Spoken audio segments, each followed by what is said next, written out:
Dear Esther, the morning after I was washed ashore, salt in my ears, sand in my mouth, and the waves always at my ankles, I felt as though everything had conspired to this one last shipwreck. I remembered nothing but water, stones in my belly and my shoes, threatening to drag me under to where only the most listless of creatures swim.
Donnelly reported the legend of the hermit, a holy man who sought solitude in its most pure form. Allegedly, he rode here from the mainland in a boat without a bottom, so all the creatures of the sea could rise at night to converse with him. How disappointed he must have been with their chatter. Perhaps now, when all that haunts the ocean is the rubbish dumped from the tankers, he'd find more peace. They say he threw his arms wide in a valley on the south side, and the cliff opened up to provide him shelter. They say he died of fever 116 years later. The shepherds left gifts for him at the mouth of the cave, but Donnelly records they never claimed to have seen him.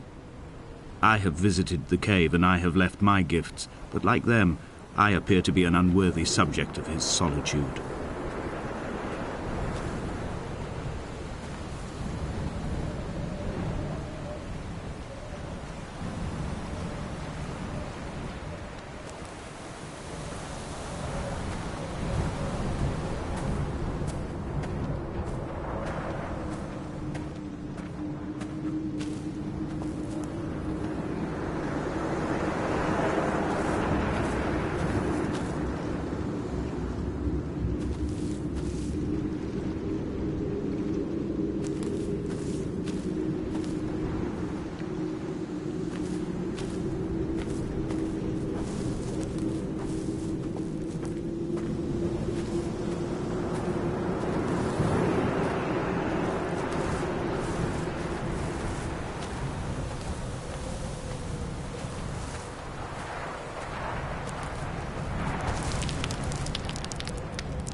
There was once talk of a wind farm out here, away from the rage and the intolerance of the masses. The sea, they said, is too rough for the turbines to stand. They clearly never came here to experience the becalming for themselves. Personally, I would have supported it. Turbines would be a fitting contemporary refuge for a hermit. The revolution and the permanence.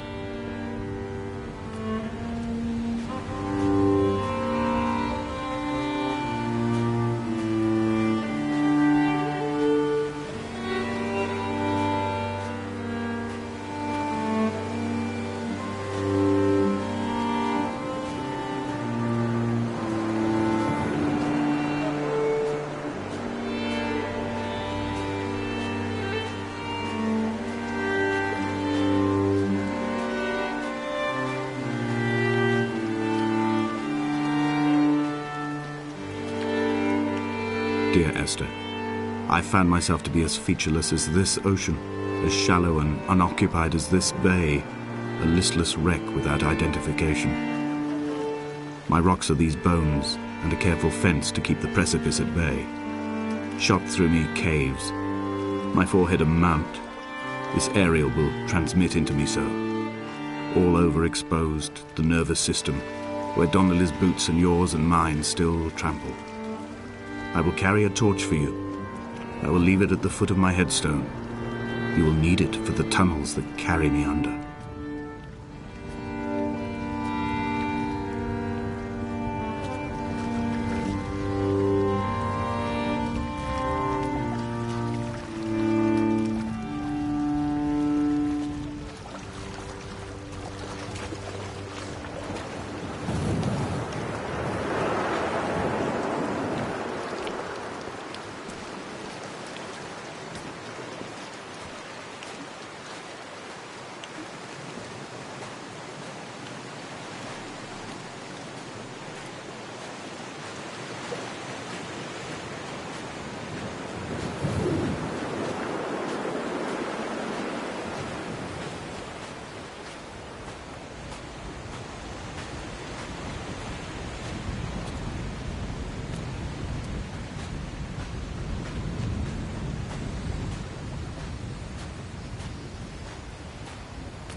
Reading Donnelly by the weak afternoon sunlight. He landed on the south side of the island, followed the path to the bay and climbed the mount. He did not find the caves, and he did not chart the north side. I think this is why his understanding of the island is flawed, incomplete. He stood on the mount and only wondered momentarily how to descend. But then, he didn't have my reasons.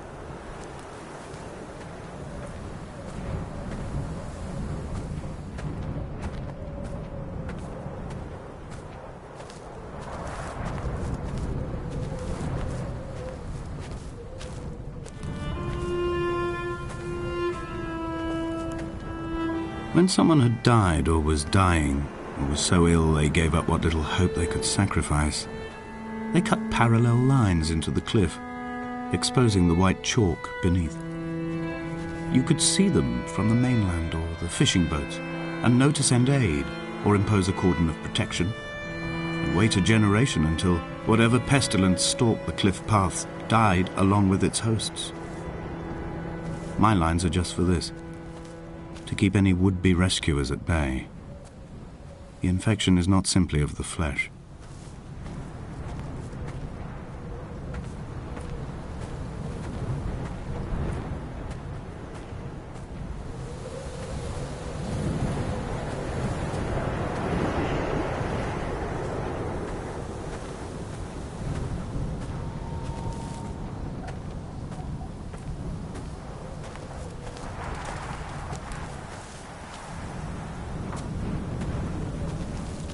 they were God-fearing people, those shepherds. There was no love in the relationship. Donnelly tells me that they had one Bible that was passed around in strict rotation. It was stolen by a visiting monk in 1776, 2 years before the island was abandoned altogether. In the interim, I wonder, did they assign chapter and verse to the stones and grasses, marking the geography with a superimposed significance that they could actually walk the Bible and inhabit its contradictions?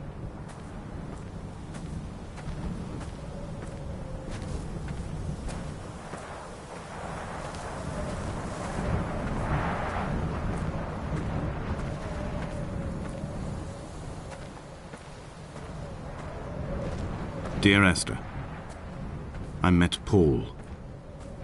I made my own little pilgrimage. My Damascus, a small semi-detached on the outskirts of Wolverhampton. We drank coffee in his kitchen and tried to connect to one another. Although he knew I hadn't come in search of an apology, reason or retribution, he still spiraled in panic, thrown high and lucid by his own dented bonnet. Responsibility had made him old. Like us, he'd already passed beyond any conceivable boundary of life.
I find myself increasingly unable to find that point where the hermit ends and Paul and I begin. We are woven into a sodden blanket, stuffed into the bottom of a boat to stop the leak and hold back the ocean. My neck aches from staring up at the aerial. It mirrors the dull throb in my gut where I am sure I've begun to form another stone. In my dreams, it forms into a perfect representation of Lot's wife, head over her shoulder, staring along the motorway at the approaching traffic in a vacuum of fatalistic calm.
I dreamt I stood in the centre of the sun, and the solar radiation cooked my heart from the inside.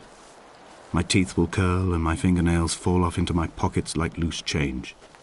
If I could stomach, I'd eat, but all I seem capable of is salt water. Were the livestock still here, I could turn feral and gorge. I'm as emaciated as a body on a slab, opened up for a premature source of death. I've rowed to this island in a heart without a bottom, all the bacteria of my gut rising up to sing to me.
Dear Esther, I have now driven the stretch of the M5 between Exeter and Bristol over 21 times.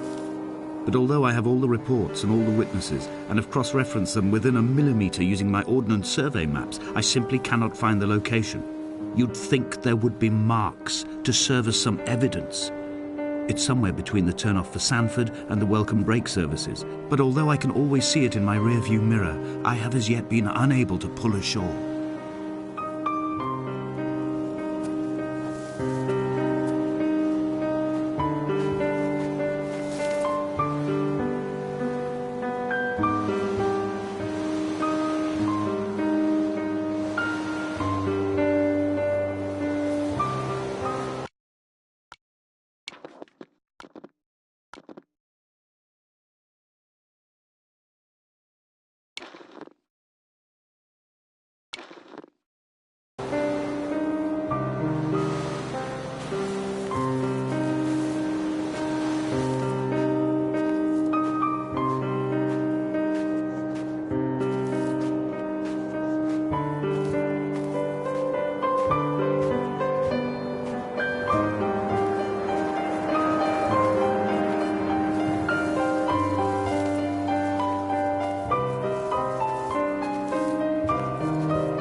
There must be a hole in the bottom of the boat. How else could new hermits have arrived?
An imagined answer phone message.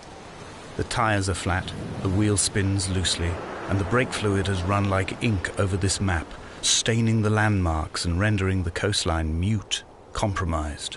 Where you saw galaxies, I saw only bruises cut into the cliff by my lack of sobriety.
I had kidney stones and you visited me in the hospital. After the operation, when I was still half submerged in anesthetic, your outline and your speech both blurred. Now my stones have grown into an island and made their escape, and you have been rendered opaque by the car of a drunk.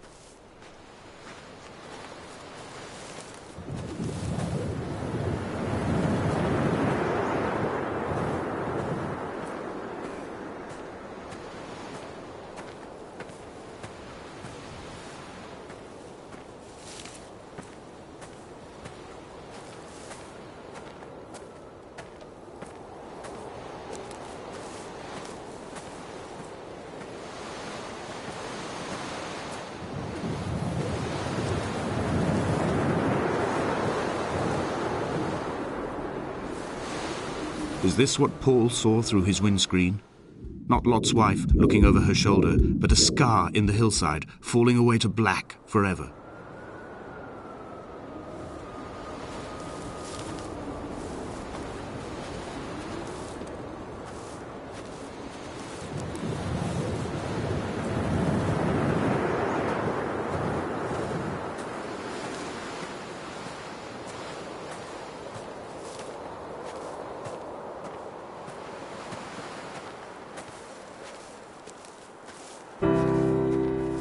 I've begun my ascent on the green slope of the western side. I've looked deep into the mountain from the shaft and understood that I must go up and then find the way under. I will stash the last vestiges of my civilization in the stone walls and work deeper from there. I'm drawn by the aerial and the cliff edge. There is some form of rebirth waiting for me there.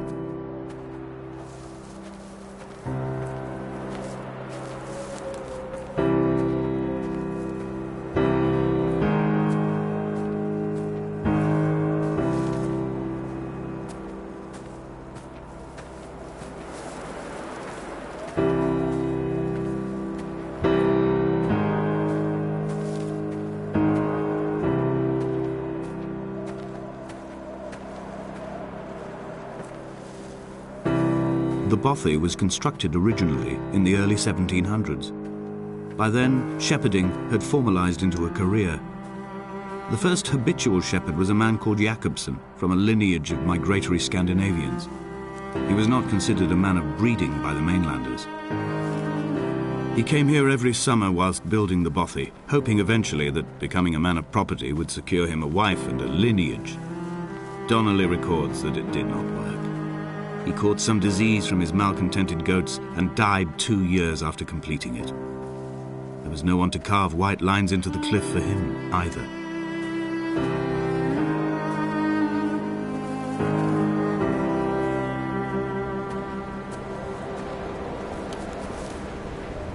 Inventory. A trestle table we spread wallpaper on in our first home. A folding chair. I laughed at you for bringing camping in the lakes. I was uncomfortable later and you laughed then. This diary, the bed with the broken springs. Once asleep you have to remember not to dream. A change of clothes, Donnelly's book, stolen from Edinburgh Library on the way here. I will burn them all on the last morning and make an aerial of my own.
He left his body to the medical school and was duly opened out for a crowd of students 21 days after his passing. The report is included in my edition of his book. The syphilis had torn through his guts like a drunk driver, scrambling his organs like eggs on a plate. But enough definition remained for a cursory examination, and, as I suspected, they found clear evidence of kidney stones. He's likely to have spent the last years of his life in considerable pain. Perhaps this is the root of his laudanum habit. Although its use makes him an unreliable witness, I find myself increasingly drawn into his orbit.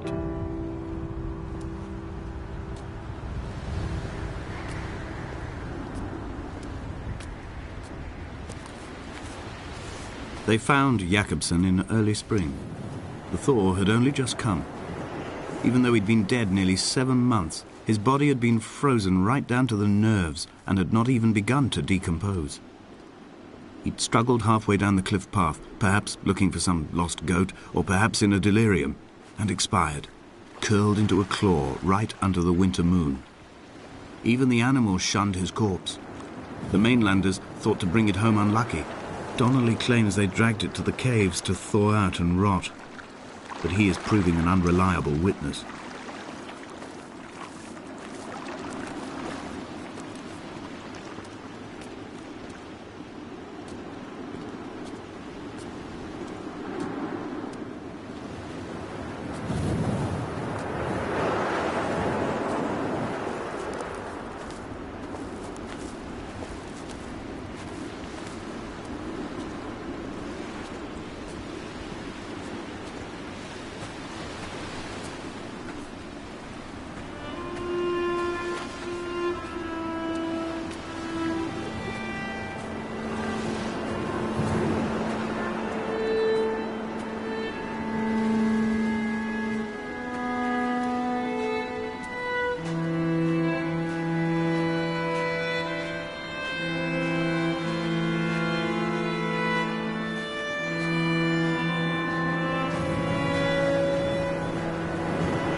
Climbing down to the caves, I slipped and fell and have injured my leg.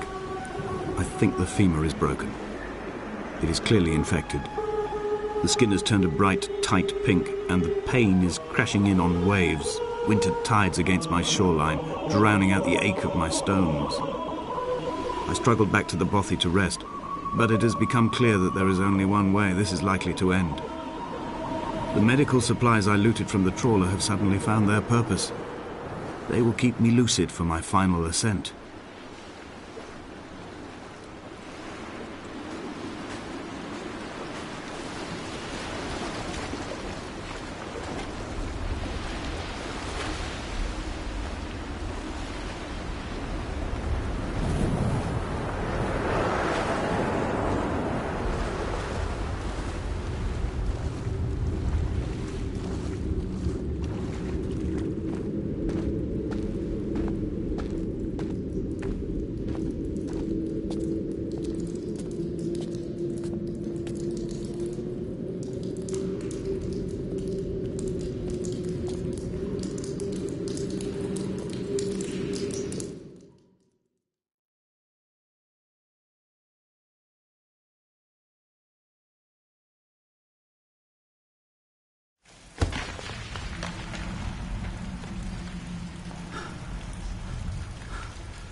Did Jakobsen crawl this far?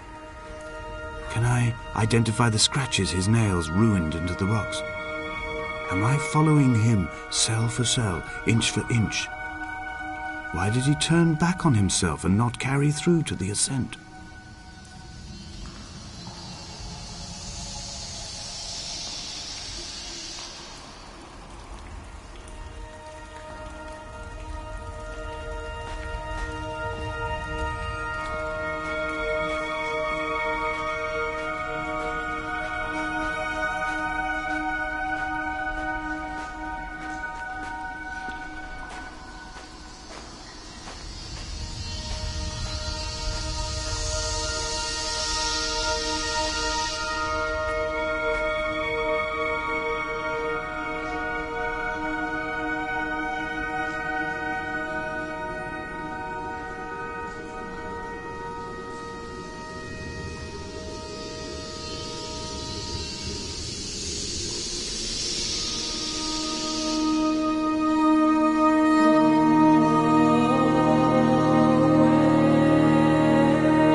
It was as if someone had taken the car and shaken it like a cocktail. The glove compartment had been opened and emptied with the ashtrays and the boot. It made for a crumpled museum, a shattered exhibition.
If the caves are my guts, this must be the place where the stones are first formed.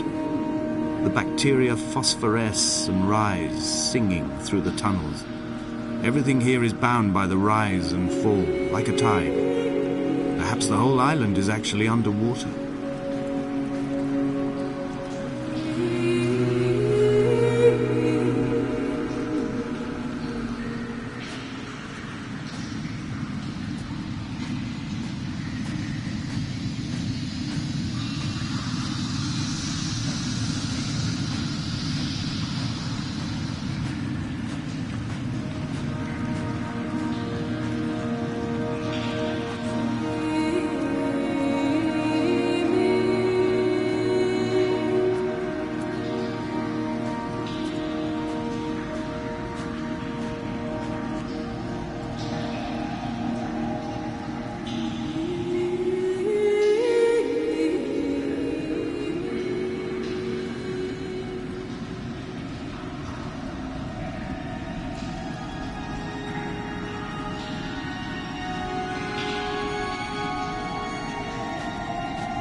Coming round from the operation, I remember the light they shone in my eyes to check for pupil contraction. It was like staring up at a moonlit sky from the bottom of a well.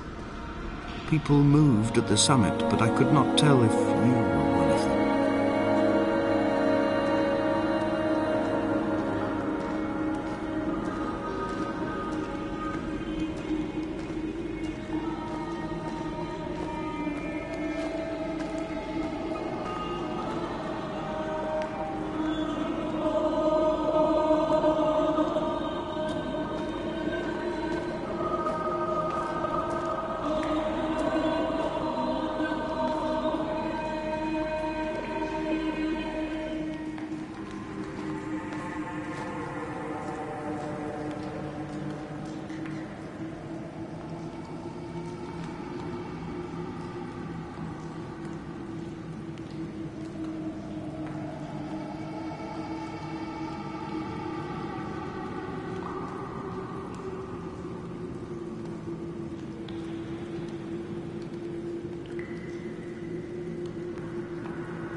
the Sanford Junction, headlights in your retinas.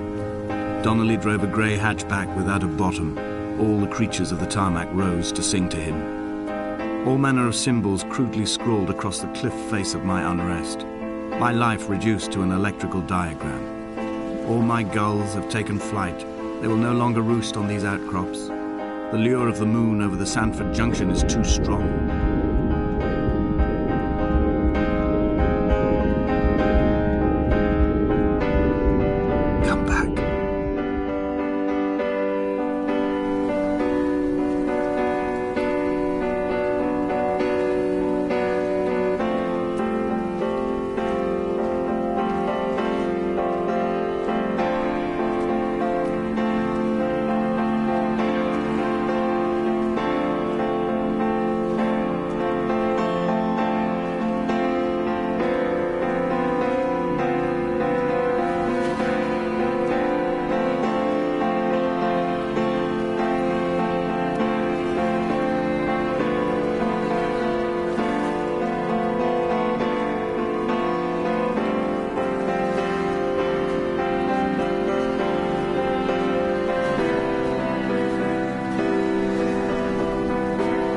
Fire and soil, I chose fire.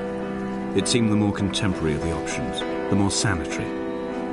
I could not bear the thought of the reassembly of such a ruins. Stitching arm to shoulder and femur to hip, charting a line of thread like traffic stilled on a motorway, making it all acceptable for tearful aunts and traumatized uncles flown in specially for the occasion.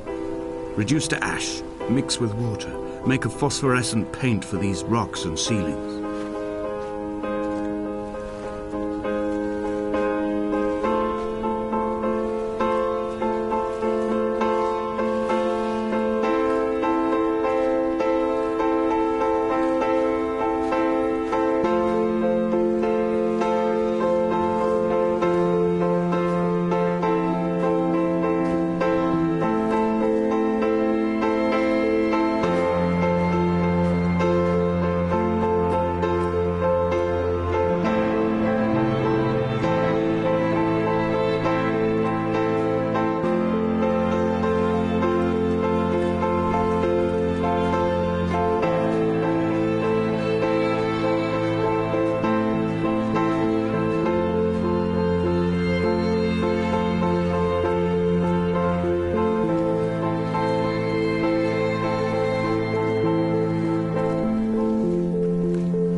There were chemical diagrams on the posters on the walls on the waiting room. It seemed appropriate at the time. Still life abstractions of the processes which had already begun to break down your nerves and your muscles in the next room. I crammed diazepam as I once crammed for chemistry examinations. I am revising my options for a long and happy life.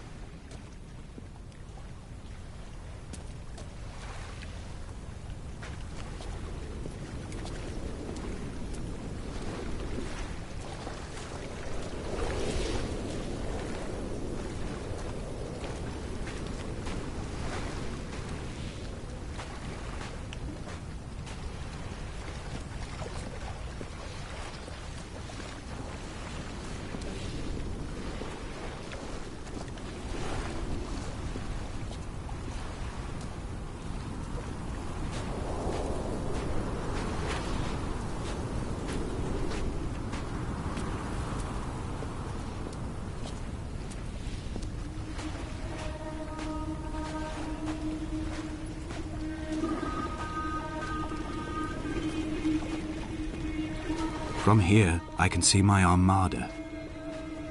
I collected all the letters I'd ever meant to send to you, if I'd have ever made it to the mainland, but had instead collected at the bottom of my rucksack, and I spread them out along the lost beach. Then I took each and every one, and I folded them into boats. I folded you into the creases, and then, as the sun was setting, I set the fleet to sail. Shattered into 21 pieces, I consigned you to the Atlantic, and I sat here until I'd watched all of you sink.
Come back.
The pain in my leg sent me blind for a few minutes as I struggled up the cliff path.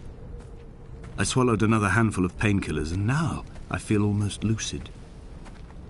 The island around me has retreated to a hazed distance, whilst the moon appears to have descended into my palm to guide me. I can see a thick black line of infection reaching for my heart from the waistband of my trousers. Through the fugue, it's all the world like the path I have cut from the lowlands towards the aerial.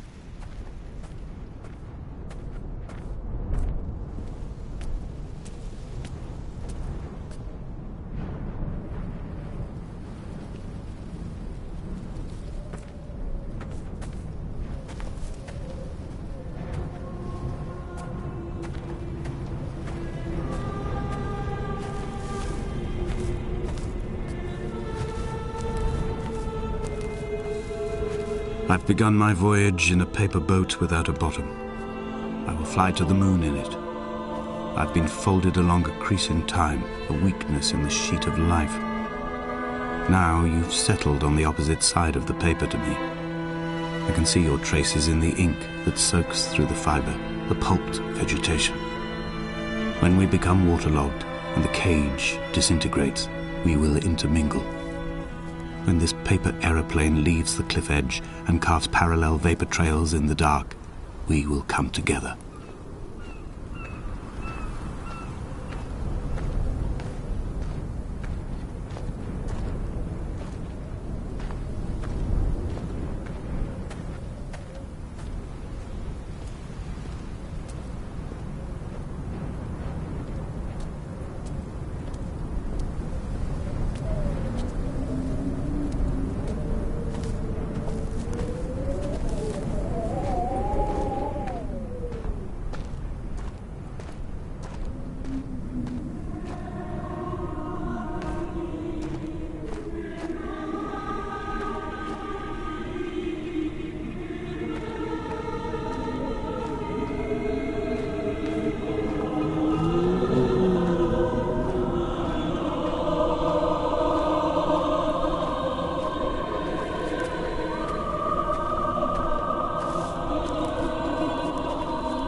If only Donnelly had experienced this, he would have realized he was his own shoreline, as am I.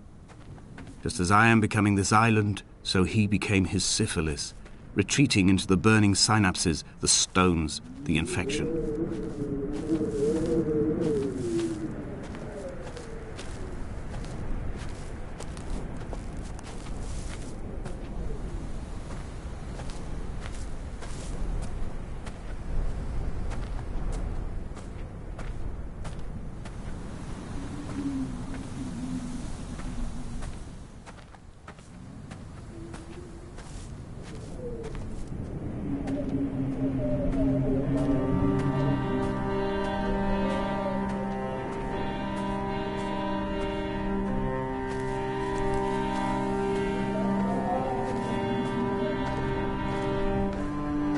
Headlights reflected in these retinas, too long in the tunnels of my island without a bottom, The sea creatures have risen to the surface, but the gulls are not here to carry them back to their nests. I've become fixed, open and staring, an eye turned on itself. I've become an infected leg whose tracking lines form a perfect map of the junctions of the M5. I will take the exit at mid-thigh and plummet to my Esther.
Dredged these waters for the bones of the hermit, for the traces of Donnelly, for any sign of Jakobsen's flock, for the empty bottle that would incriminate him. I have scoured this stretch of motorway 21 times, attempting to recreate his trajectory, the point when his heart stopped dead and all he saw was the moon over the Sanford Junction.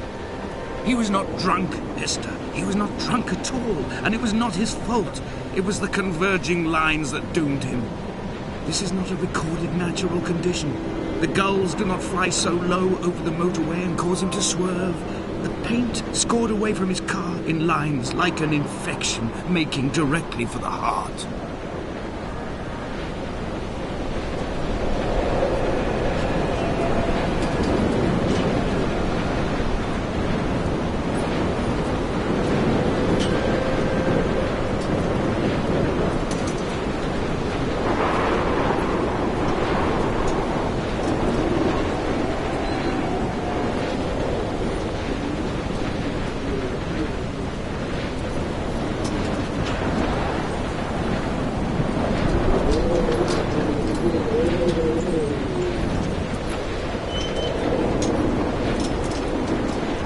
We will leave twin vapor trails in the air, white lines etched into these rocks.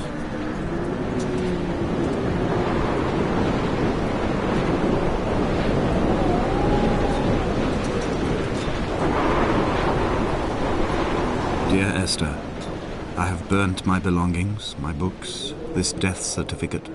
Mine will be written all across this island. Who was Jakobsen? Who remembers him? Donnelly has written of him, but who was Donnelly? Who remembers him? I have painted, carved, hewn, scored into this space all that I could draw from him.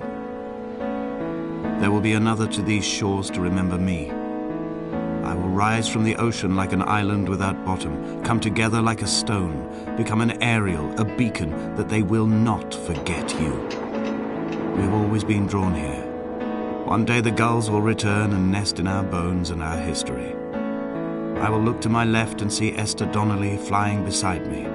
I will look to my right and see Paul Jakobsen flying beside me. They will leave white lines carved into the air to reach the mainland, where help will be sent.